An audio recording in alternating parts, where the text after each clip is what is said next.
You stop right there. The car market is crashing. Don't buy anything. Let's get into it.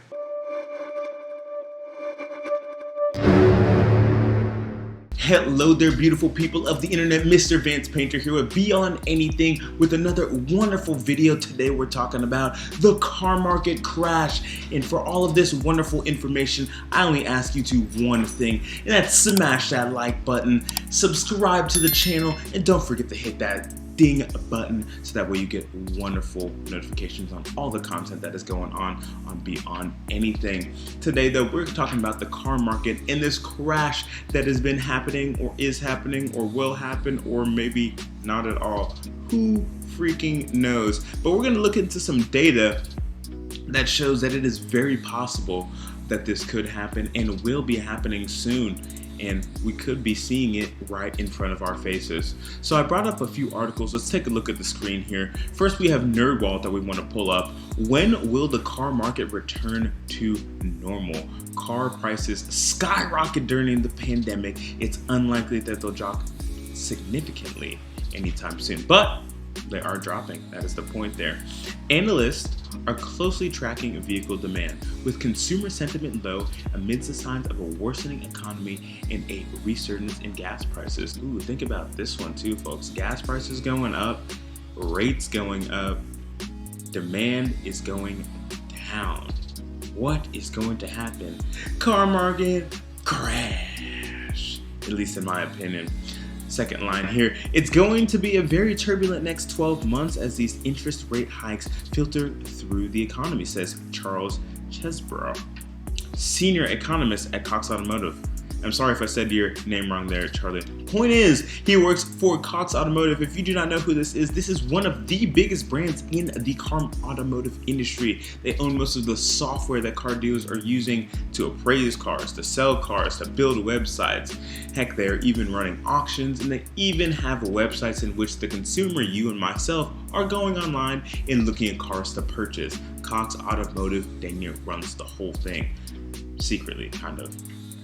Point is, he's from Cox, and he is saying these things, right? Certainly they're going to have an impact on the new and used car markets. These interest rates, I'm telling y'all, it's coming.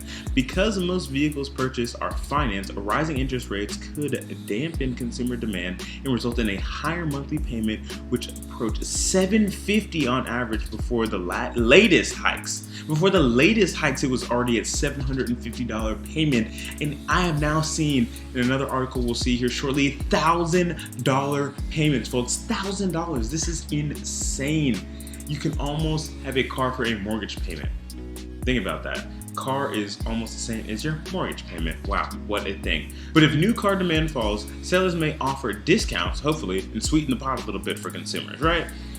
That's what should happen. We will see though. He adds that car buyers should see more normal pricing as the new vehicle supply recovers, right? So hopefully, as the new vehicle supply starts showing up on the lots, we'll see a recovery. That is kind of the prediction. And I'll get into that here a little bit later. But wholesale used vehicle prices, what dealers are paying at auction, have declined, which also means that used vehicles have started to depreciate once again, another sign that the market is returning to normalcy. Used car buyers in August paid a premium of $8,497 on average compared with what they would have paid under normal market conditions. $8,000, almost $8,500 more. That's down from $10,046 though. So we have gone down in the inflation that we're paying, but it is still up high. And that is the problem at the moment, right? It is slowly shrinking, but it is still up there. It is still up high. So that's why you have to be careful out there, folks. Now let's get into the CNBC article. This is probably one of the ones that I had the most highlighted on here. And it is titled, "New Cars Are Finally Back in Stock, but Americans might not be able to afford them." And that is the truth right there, folks. The Federal Reserve has aggressively increased interest rate loans to combat record inflation. That means higher car financing costs, which could leave the auto industry facing a demand problem. Like we've been saying, the shift comes as the new cars are slowly becoming more widely available as supply chain bottlenecks ease. So let's think about this. we have more cars on the lots, especially new cars is what they're saying here. When you get more new cars, well, you would hope that people are buying them because now all the people who wanted them, so that means that you'd be trading in your used car, so that means you have more used cars for a little bit here. But the demand is going to soften eventually because you're going to run out of buyers because interest rates are too high. Unless you have cash buyers, they're still out there, but most people are financing. And then you also have gas prices way too high. And the fact that the vehicle is just too expensive and the payment is just too much. So interest rates, the cost of the vehicle, and the cost of owning the vehicle alone, heck, even repair costs are high. And all of that equates to a softer demand, which should indicate a lowering of car prices eventually. Look here, further down in the article, at the end of the third quarter, Cox Automotive found new vehicle loan rate was 7%. A new vehicle loan rate, 7%. End of third quarter. We're in October. Quarter 3 ended in September, 7%. Up 2% from last year. Same thing with used cars. 11% rate right now. Up 2% as well. Found out by Cox Automotive. Remember who Cox is. They're the ones saying this. Up. That is crazy to me. The cost of financing is expected to keep climbing. Already this year, the Fed has aggressively increased rates from 3% to 3.25% and has indicated it has plans to continue hiking rates until the Fed finds rates at 4.6% by 2023. It's not over, folks. That's a little bit scary right there. It means more pressure on the industry is coming. This is just started. We're just started and it's already going. It's not going to stop anytime soon. It's a good thing though for the consumer. Could be bad or good for the industry as well. You know, some of those dealers out there will not know what to do. Others can adjust and pivot. And we'll talk about that here in just a second. Total automotive inventory increased to about 1.43 million units at the end of September, the highest level since May of 2021, up about 160,000 units from the end of August, according to BofA Securities. Now, what that means to me is that we're getting some cars on the lots. That is good. Demand could soften based on inflation, weaker consumer confidence, and concerns of a recession. This is what we're going over, folks. This is what I'm trying to tell you. But somehow prices are still climbing. It's not exactly the price of the vehicle that's climbing. It's the price of you owning that vehicle, right? The average monthly payment on a new vehicle stayed above $700 during the third quarter.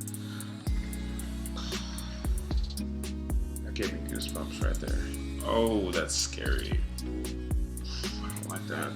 The average monthly payment on a new vehicle stayed above $700 during the third quarter. Of those buyers, more than 14% committed to a $1,000 monthly payment or more on a new vehicle, the highest level that Edmunds has ever seen. This is word from CNBC here. Highest levels, Edmunds, another well-respected car management platform. They have data. They've been around for quite some time. Is saying that $1,000 on average for some of these people. $700 on average. Some of them came out with $1,000 payment on an average car. That is insane. Wow. Please, y'all, be careful out there with what you're buying, with what you're seeing. Compare your rates. Do your due diligence. Shop further than 25-mile radius. Shop the entire country. My goodness. Oh my goodness. It's down. It is down, but it is not down as far as it should be. And you can see it on the graph here. Used vehicle prices have been falling for most of 2022. Thank the Lord. But as you can see, we are nowhere near where we need to be. And that's just crazy right there. Prices in the used vehicle industry has been declining, but the interest rates increases could offset that depending on the terms. After peaking in January, Cox Automotive's Manheim Used Value Index, which tracks prices of used vehicles sold at the U.S. wholesale auction, has fallen about 13% year over year through September. And last month, wholesale values had their first year-over-year drop since May 2020. They're going down, folks. It's going down. Prices are going down. Yes, that's a good thing for the consumer and even for the dealer, because you might be selling more cars. Now, maybe not for as much money as you were making before, but it'll be kind of back to what we used to. Or at least that's what we're hoping for, right? Let's just get into the last article with Yahoo Finance, and then we'll go into my kind of little 2 cents about the entire situation. The drop has seen across the board, okay? This is what this Yahoo Finance article is so beautiful for. The drop has been seen across the board. We're gonna go into every single type of vehicle here. So you have luxury cars led the pack and a minus 13.5% year-over-year decline in prices, followed by SUVs, 12.3% decline, mid-sized cars, negative 10.4%, pickup trucks, 8.4%, and vans, 6.3%. Lastly, compact cars, minus 5.4%. That is substantial year-over-year declines and should be as inflation is cooling off. These are signs of that. Now, as you can see, folks, there are things that are happening based on gas prices going up, inflation that was already sky high, the cost to even own the vehicle, and now interest rates is high. The demand has softened, and based on the demand being softened, right? Demand goes down, prices go down. When demand is high, prices go high, right? It's always been that way, supply and demand. Very simple stuff, things that we've all learned. So what's about to happen? Is demand going to go down? That is the real question. So people are hanging on to cars longer, and they're still hanging on to them because they do not want to get into this weird interest and inflation price, especially these last 2 years. So there's a lot of people who didn't trade. So if you have to trade, if you are one of those people that have kept your vehicle and have hung on to it and you just have to do it now, please compare your rates. Please go out there and look further for a vehicle than just right in front of your face. There are so many vehicles out there you can ship all across the nation. I've done it so many times. You can purchase something from far away and it will be a secure purchase. You have cell phone video, text messages, all sorts of stuff that you can see the car before it even touches your driveway. It is possible. You can trust some of these people if they're doing it right. That's from the consumer side. Now, from the dealer side, it's a pivot time. It's a pivot time to make sure you're buying cars correctly, make sure you're using that correct buying to pass on to the consumer to make sure they're giving the correct deal, and make sure you're informing your buyers up front so they understand rates and what's going on. And that way they can feel comfortable when it comes back to the pencil. And for you salespeople out there, and when I say salespeople, I mean everybody from salesperson to manager to owner, because no matter what, in the car business, you are always selling cars. Your number one job is to sell a car, right? You could be the manager of 5, 10, 15 stores. You are still a salesperson at the end of the day. You gotta sell something in order for any of it to run. Don't give up. Even you small salespeople right now who are just selling, do not give up. Pivot like that. Get them hips moving. Oh, pivot. Get into something a little bit different. You don't always have to hit retail markets. There are other things to do. This is for the dealers too. I know the van market might have softened a little bit there, but I guarantee you that there are commercial vehicles out there that people need, especially during certain seasons. They rise and fall. Think about right now, package season is coming up. It's about to be that winter time. People are staying in, a little bit too cold. Nobody really wants to go get any of their groceries. Amazon is peaking here soon. It's about to be their hot time. Vans might be a good thing to be selling. Also, something that I learned while just being in the car business, snowplow trucks. Those things get beat on constantly. They have to be replaced. Just saying, folks, there are opportunities out there to sell vehicles still. They are out there. Take care of your clients, repeats and referrals, and you'll get through this. Everybody, we can get through this, but this is a crash and it is inevitable. Pay attention, be careful, do your research, do your due diligence, and everything will work out the way that it should. Y'all have an absolutely fantastic day. I'm always here to answer any questions you have about the car business, about purchasing a car, and I'm here for any guidance. Please feel free to reach out to me. My social media is Mr. Vance Painter _ beyond anything for the channel. Post daily positivity videos there. And the only thing that I ask of you all is to please like, subscribe, and hit the thing for more of this fabulous content. Y'all have a fantastic day, and I'll see you in the next one.